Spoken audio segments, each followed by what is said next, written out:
কথা বল। আসসালামু আলাইকুম। রনি ভাইয়ের শখের খামার থেকে রনি। আমি রনি। কেমন আছেন আপনারা? আশা করি সবাই ভালো আছেন, সবাই ভালো দলে আছেন। ইনশাল্লাহ আমিও ভালো আছি, মোটামুটি যে টুকটাক কাজ করতেছি। আপনাদের দোয়া থাকলে ইনশাল্লাহ সুস্থ হয়ে যাব। এই যে দেখেন, গরু পালার পাশাপাশি সবজির বাগান করছি। এই যে পেঁপে গাছ লাগাইছি, বেগুন গাছ লাগাইছি, মরিচ গাছ লাগাইছি। এই যে মরিচ গাছ লাগাইছি, দেখেন এই যে মরিচ আসছে, দেখেন। এই যে বেগুন গাছ লাগাইছি, এই যে বেগুন গাছ, এই যে বেগুন গাছ, এই যে পেঁপে গাছ, এই যে বেগুন গাছ।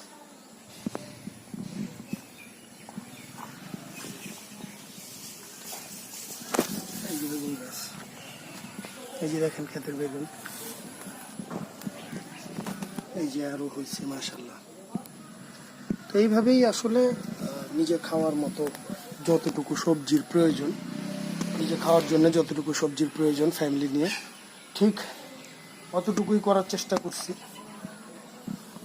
পেঁপে গাছগুলি পরিষ্কার করলাম।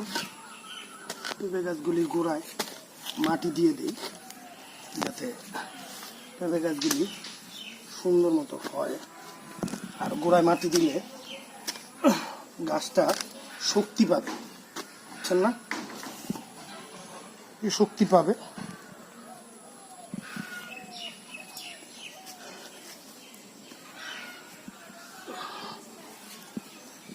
চেষ্টা করতেছি কৃষির উপরও একটু নির্ভরশীল করার। এই যে দেখেন পেঁপে গাছ, দেখছেন শখের পেঁপে, শখ করে গাছগুলি লাগানো।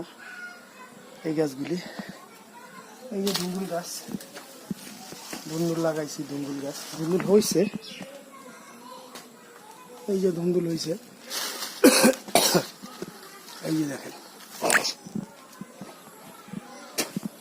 এই যে এই গাছটা আরো আগে লাগাইছি, প্রথম দিকের গাছ।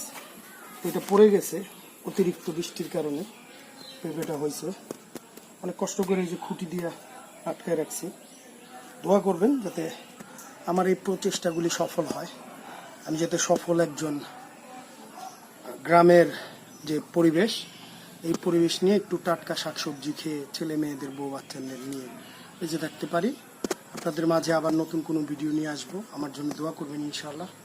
বেশি বেশি সাবস্ক্রাইব করবেন আমার চ্যানেল, বেশি বেশি লাইক দিয়েন, বেশি বেশি কমেন্টস করবেন। অবশ্যই আমাকে পরামর্শ দিবেন ভালো মন্দ বলার।